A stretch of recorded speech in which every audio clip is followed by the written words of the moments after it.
Section 1 introduction to geometric dimensioning and tolerancing. नमस्ते दोस्तों, आज हम मैकेनिकल इंजीनियरिंग के एक इंपॉर्टेंट टॉपिक के बारे में बात करेंगे, ज्यामितीय माप और सहनशीलता। यह सुनने में जितना कॉम्प्लेक्स लगता है उतना ही इंपॉर्टेंट भी है। सिंपल शब्दों में यह इंश्योर करने का तरीका है कि हम जो भी बनाते हैं वह सही साइज और शेप का हो।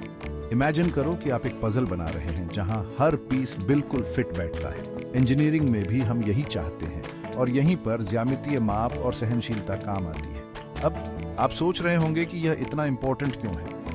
ठीक है दोस्तों, जब हम मशीन्स, टूल्स या कोई भी मैकेनिकल कंपोनेंट्स डिजाइन करते हैं तो हमें यह कंफर्म करना होता है कि वे एक साथ ठीक से फिट हों और काम करें। अगर एक छोटा सा पार्ट भी गलत साइज का है तो यह पूरी मशीन को अफेक्ट कर सकता है। ये एक कार के इंजन की तरह है जहां हर पार्ट को परफेक्टली काम करने के लिए एक दूसरे के साथ सिंक होना होता है। ज्यामितीय माप और सहनशीलता हमें यह कंफर्म करने में हेल्प करती है कि हर कंपोनेंट एक दूसरे के साथ परफेक्टली फिट हो, चाहे वे अलग अलग जगहों पर अलग अलग लोगों द्वारा बनाए गए हों। यह एक यूनिवर्सल लैंग्वेज की तरह है जिसका यूज इंजीनियर्स यह समझने के लिए करते हैं कि पार्ट्स को कैसे बनाया और इंस्पेक्ट किया जाए। इससे समय और पैसा बचता है और यह इंश्योर करता है कि प्रोडक्ट्स हाईएस्ट क्वालिटी के हों। अब आइए इस इंटरेस्टिंग दुनिया में थोड़ी गहराई में उतरें और ज्यामितीय आयामों और सहनशीलता को और डिटेल में देखें।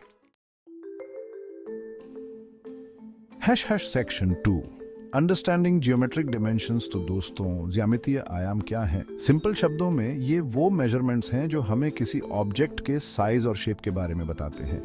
ये लंबाई, चौड़ाई, ऊंचाई, व्यास और भी बहुत कुछ हो सकता है। ये एक रेसिपी की तरह है जो हमें बताती है कि केक बनाने के लिए हर इंग्रेडिएंट का कितना यूज करना है। लेकिन नंबर्स के अलावा ज्यामितीय आयाम हमें यह भी बताते हैं कि उन मेजरमेंट्स को कैसे लिया जाए और उन्हें एक दूसरे के रिलेटिव कहाँ रखा जाए। इमेजिन करो कि आप एक रेक्टेंगुलर बॉक्स डिस्क्राइब कर रहे हैं। आपको उसकी लंबाई, चौड़ाई और ऊंचाई बतानी होगी, है ना? ये उसके ज्यामितीय आयाम है। लेकिन सिर्फ इन मेजरमेंट्स को जानने से ही यह कंफर्म नहीं होता है कि बॉक्स आपके मनचाहे साइज का है। आपको यह भी जानना होगा कि उन मेजरमेंट्स को कहां से लिया जाए और उन्हें एक दूसरे के साथ कैसे अलाइन किया जाए। यहीं पर सिंबल्स और लाइंस का एक सीक्रेट कोड काम आता है। ठीक है, यह इतना सीक्रेट नहीं है।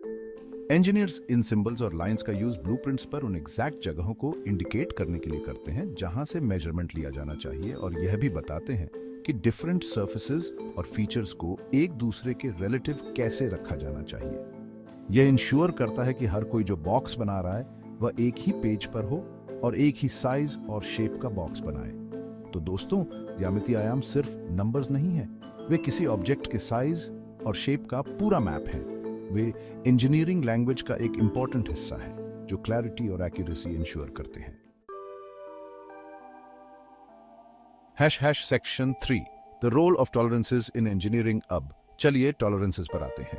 कोई भी दो चीजें बिल्कुल एक जैसी नहीं होती हैं। हमेशा थोड़ा सा डिफरेंस होता है, चाहे वह कितना भी छोटा क्यों ना हो।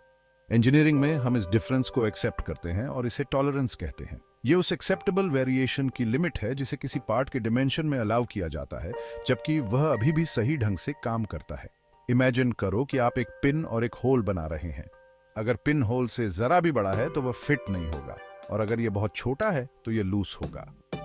टॉलरेंस हमें यह डिसाइड करने में हेल्प करती है कि पिन और होल के साइज में कितना डिफरेंस एक्सेप्टेबल है, जबकि यह इंश्योर करता है कि वे अभी भी एक साथ फिट हों और काम करें। टॉलरेंस को प्लस या माइनस साइन पास के बाद एक नंबर के रूप में रिप्रेजेंट किया जाता है। एग्जाम्पल के लिए, अगर किसी होल का डायमीटर 10 मिलीमीटर स्पेसिफाई है और टॉलरेंस 1 मिलीमीटर है, तो इसका मतलब है कि होल का डायमीटर 9.9 मिलीमीटर से 10.1 मिलीमीटर तक कहीं भी हो सकता है और अभी भी एक्सेप्टेबल माना जाता है। टॉलरेंसेस इंपॉर्टेंट हैं क्योंकि वे यह इंश्योर करते हैं कि मैन्युफैक्चर्ड पार्ट्स इंटरचेंजेबल हैं और एक साथ ठीक से फिट होते हैं, चाहे वे अलग अलग बैचेस में बनाए गए हों या अलग अलग मशीन्स का यूज करके बनाए गए हों। वे मैन्युफैक्चरिंग प्रोसेस में रियलिटी का एक एलिमेंट भी ऐड करते हैं, क्योंकि यह प्रैक्टिकली इम्पॉसिबल है कि हर पार्ट बिल्कुल सेम डिमेंशंस के साथ बनाया जाए।